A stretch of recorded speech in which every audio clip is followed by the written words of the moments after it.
See, since elections were declared and after this issue has come up now, after the elections, and there is a code of conduct which is on, and it is a Supreme Court order. Talking outside does not make any difference. The whole discussion has to be in the assembly. And I am on the firm view that the new assembly, the new government which will come in place, will bring out some relief to all these people. We will have to bring in a bill or something like that and send it to center.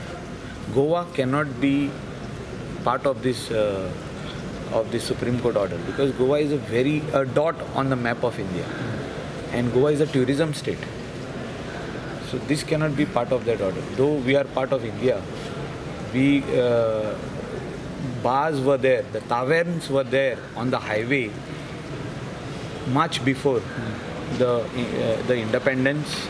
We got liberation in 1961.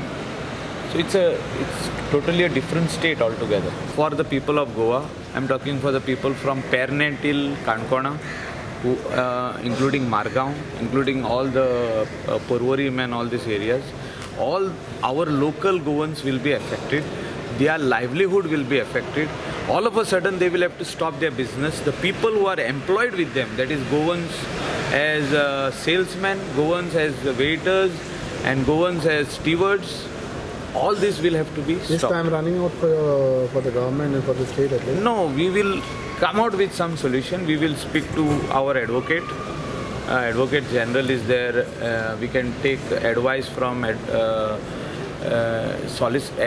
Additional Solicitor General Sushant Nadkarni, and we may go in the Supreme Court after taking necessary measures at the Assembly. First is the Assembly. We will have to pass something in the Assembly.